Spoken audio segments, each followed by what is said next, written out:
মানুষের সমাহার।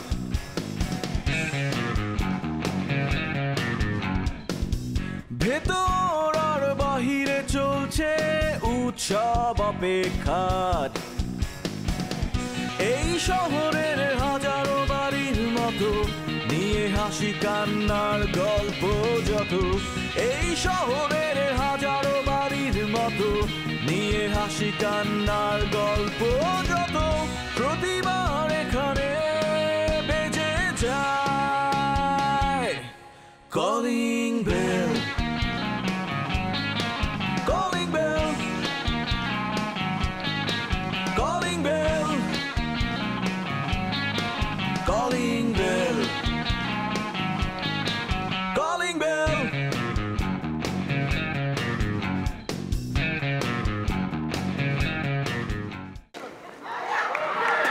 ঘুরে দিয়ে না হইব না আসলে, তোর ভিতরে ব্যাপারটাই না, ওই স্পার্কটাই নেই তোর ভিতরে। আমি তো ট্রাই করতেছিলাম। কিসের ট্রাই করতেছ? তোর আগে কচ্ছপ দৌড়ায় চলে যায়। আর তুই তুই ম্যাডামকে বিয়ে করবি?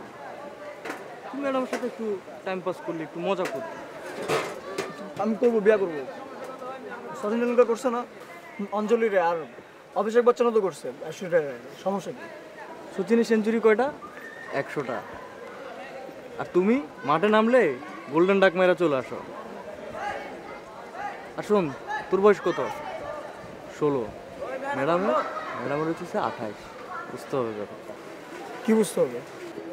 বুঝতে হবে মানে তোর ম্যাডাম হইতেছে কিছুদিন পর 30 হয়ে যাবে। তোর হাতে আছে হইতেছে আর 2 বছর, তোর 1.5 বছরই আছে। এই 1.5 বছরের মধ্যে তোর যা খেলা আছে সব খেলে ফেলতে হবে, বুঝছস না? দূর লাগবো না, দূর। বাদ দে মানে কি? তুই কি এই কলেজে যাবি কিছুদিন পর, ম্যাডামরে নিয়ে যাবি সঙ্গে? মানে ম্যাডামরে ভর্তি করাবা, ম্যাডাম হচ্ছে তোমার পড়াবে, আর তুমি এখানে পড়বা, স্টুডেন্ট, এইসব কিছু।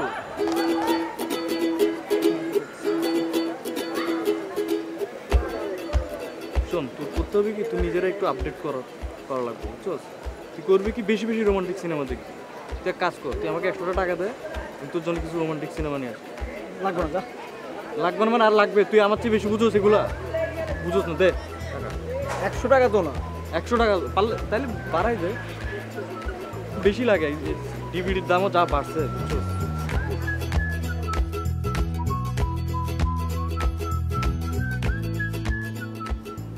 আমি রুহুল আমিন, পিতা নুরুল আমিন, বড় ভাই আফসারুল আমিন।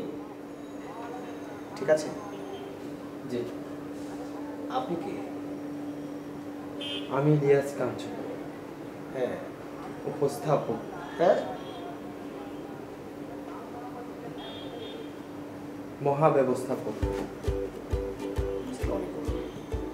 আপনি আপনি বসেন, বসুন বসুন বসুন বসুন। Let me check. আমি আপনি কিসের মহাব্যবস্থাপক? আমি লেট মি চেক।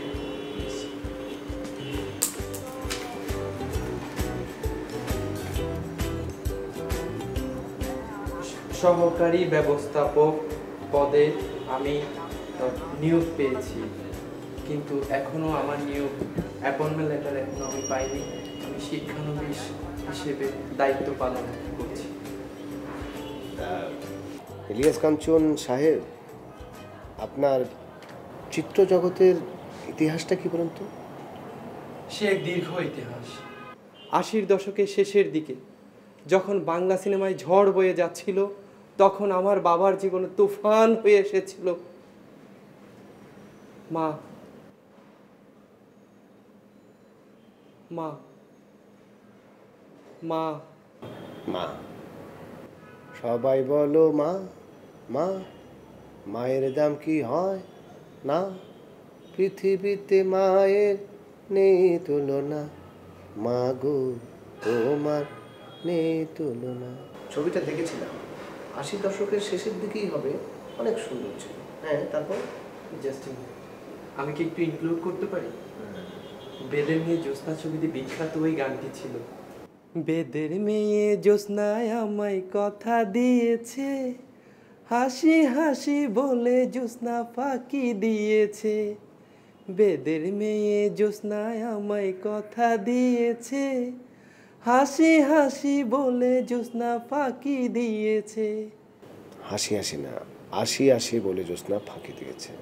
হ্যাঁ, ওই বেদের মেয়ে জ্যোৎস্নার মাধ্যমে আমার বাবার জীবনে আমার মা এসেছিল। ভালোবাসা, ভালো লাগা, প্রেম, বিয়ে, তারপর পেটে আসি আমি। আমার বাবা স্বপ্ন দেখেছিলেন যদি ছেলে হয় নাম রাখবে ইলিয়াস কাঞ্চন, মেয়ে হলে অঞ্জু। আমি বুঝতে পেরেছি। তো আপনাকে অসংখ্য ধন্যবাদ সহকারী ব্যবস্থাপক। তো আপনি এখানে কেন এসেছেন, মানে আমার কাছে কেন? আফসারুল আমিন সাহেব আমাকে আপনার কাছে পাঠিয়েছে। আচ্ছা আচ্ছা, বলুন কি কারণে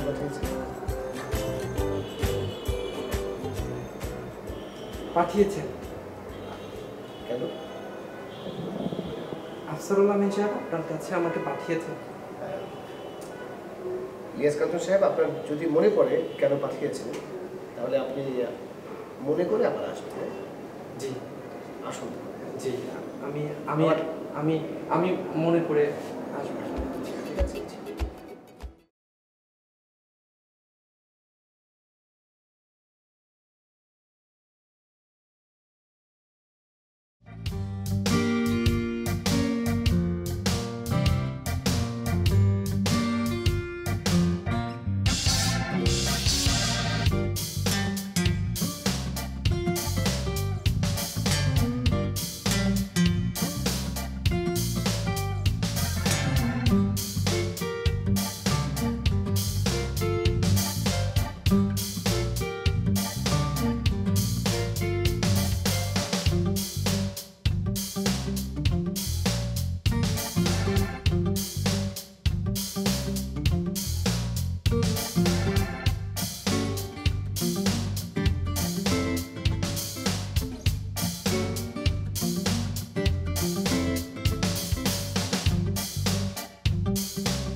রে বাবা রে বাবা,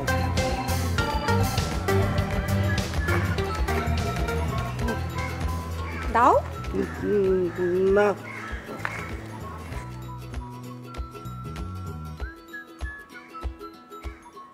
এই স্যার, এই স্যার, এদিকে আসো, এদিকে আসো। কি শুরু করছো তুমি? তোমার আমি ঘরের লোক মনে করতাম, আর সেই স্যার তুমি আমার বোনের সাথে আমার ঘরে আগুন লাগাই দিছো তুমি। ভাইয়া, আমি কি করে আগুন লাগাবো? আমি তো পানি। হ্যাঁ। আগুন লাগালাম কি করে? তুমি পানি না, তুমি আমার বোনের সাথে কি করতেছিলা? হাত ধরে টানটানি করতেছিলা। আমি ওই দূর থেকে ফলো করছি, অত্যন্ত সন্দেহজনক। আমি বুঝতে পারি না তুমি কি বলতেছিলা। ওই তোমার অস্বাভাবিক ঠোঁট আর চোখ দেখে আমি বুঝতে পারছি নিশ্চয়ই কোনো সন্দেহজনক কাজ তুমি করতেছিলা ইসাক। আমি তো এরকম কোনো কিছু করছিলাম না ভাইয়া।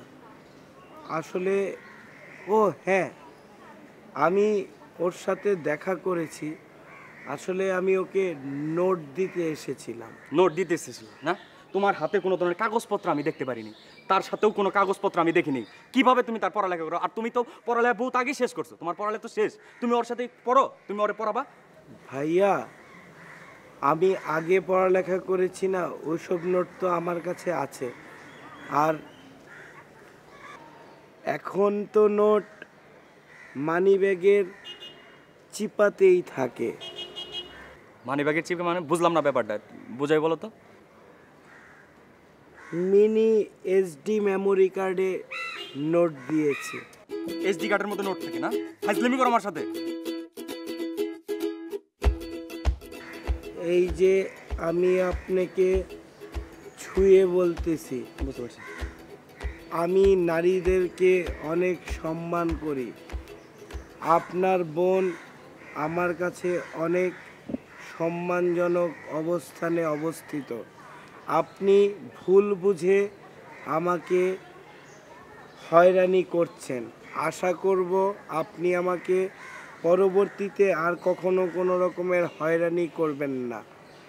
সকল নারী আমার কাছে অনেক সম্মানজনক স্থানে অবস্থান করে।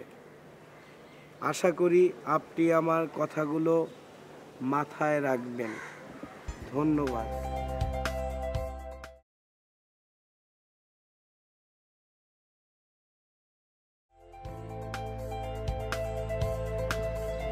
কি বুঝলাম? বুঝলাম অনেক ময়লা, পরিষ্কার করতে হবে। তা কেমনে পরিষ্কার করবা কিছু ভাবছো? পরিষ্কার করতে লোক লাগবে, পরিষ্কার করার লোক, ময়লা পরিষ্কার করবে। আমার পোলাপান দিয়ে পরিষ্কার করতে পারো?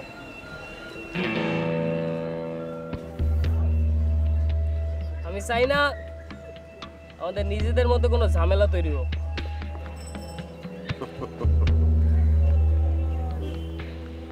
তোমার মধ্যে আমি আমার ছায়া দেখি। আমার মধ্যে তো অনেকে অনেক ধরনের ছায়া দেখে, শেষ পর্যন্ত কোন ছায়া যে থাকে কেউ জানে না।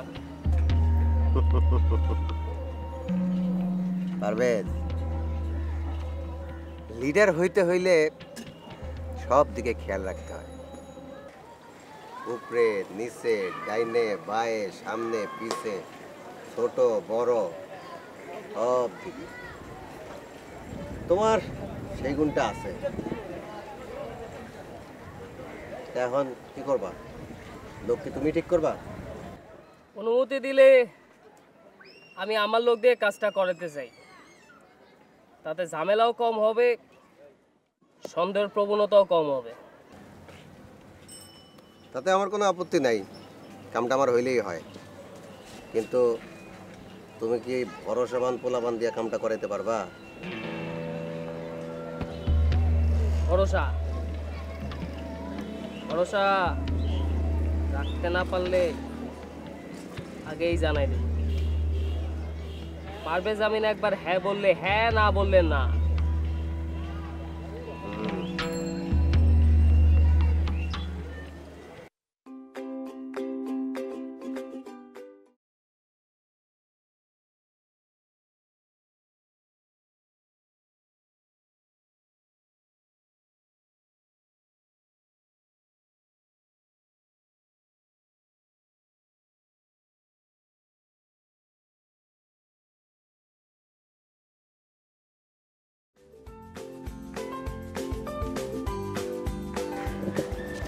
সমস্যা কি তোমার? পেছন পেছন কেন আসতেছো?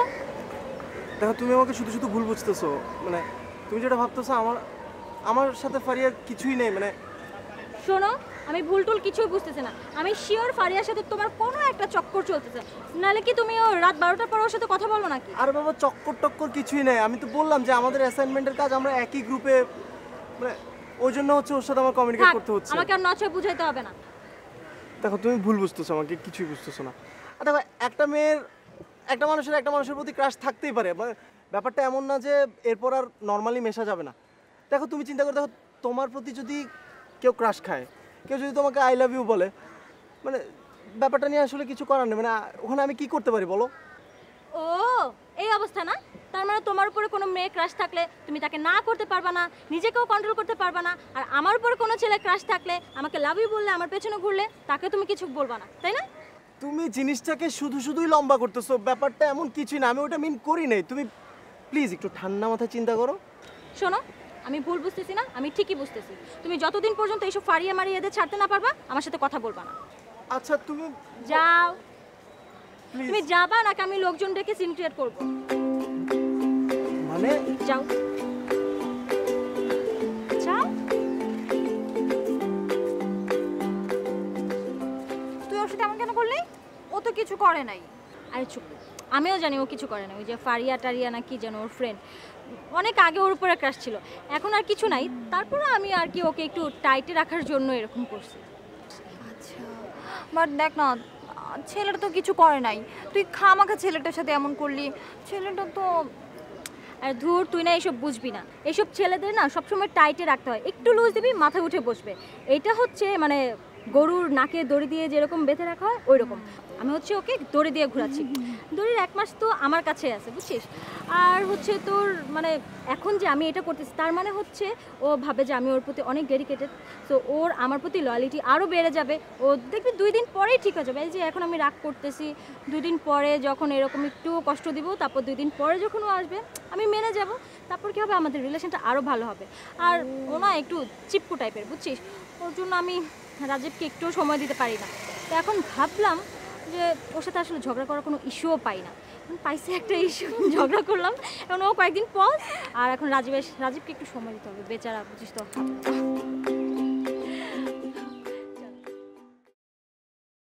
মরিতে চাই না আমি সুন্দর ভুলে না, মানবের মাঝে আমি বাঁচিবারে চাই। এই সূর্য করে এই পুষ্পিত কাননে, জীবন হৃদয় মাঝে যদি স্থান পায়। ধরায় প্রাণের খেলা চিরতরঙ্গিত, বিরহ মিলন কত হাসি অশ্রু। মানবের সুখে দুঃখে গাঁথিয়া সঙ্গীত, যদি গো রচিতে পারি অমর আলোয়। এই কবিতাটির মর্মার্থ কি বলতো? এখানে কবি বলছেন যে পৃথিবীটা তো অনেক সুন্দর, এখানে সৃষ্টিকর্তা অনেক ধরনের প্রাণের সঞ্চার করেছে। প্রতিটি প্রাণীরই নিজস্ব রং থাকে, নিজস্ব জাত থাকে, নিজস্ব অনুভূতি থাকে। সেই সব সুখ দুঃখ বিরহ অনুভূতি মিলিয়ে পুরো পৃথিবীটা অনেক রঙিন, অনেক ইন্টারেস্টিং। তাই কবি এই পৃথিবী ছেড়ে অন্য কোথাও যেতে চান না, আর তিনি মানুষের মাঝেই অমর থাকতে চান। তার কারণ ভালো কাজের মাধ্যমে যদি সবার... কি ব্যাপার, বারবার পানি খাচ্ছ কেন? তোমার মুখ এত শুকনা যে? এমনি ম্যাডাম, একটু টায়ার্ড। টায়ার্ড লাগছে? দুপুরে কিছু খাওনি? না ম্যাডাম, কিছু খাইনি। কেন, তুমি স্কুল ছুটির পর বাসায় যাও না? গিয়েছিলাম ম্যাম, কিন্তু আজকে বাসায় বুয়া আসেনি, আর আমার পকেটে টাকাও ছিল না যে আমি বাইরে থেকে কিছু কিনে খাবো। আশ্চর্য কথা, তুমি এসে আমাকে বলবে না? আমাদের বাড়িতে কি খাবার দাবার নেই নাকি? না ম্যাম, আবার এসে আপনাকে এগুলো বলবো, দেখতে কেমন লাগে। এটা কোনো কথা হলো? আমার কাছে তো তোমার এত লজ্জা করার দরকার নেই। যাও, হাত মুখ ধুয়ে এসো, আমি তোমার খাবার দিচ্ছি। যাও যাও, ওঠো।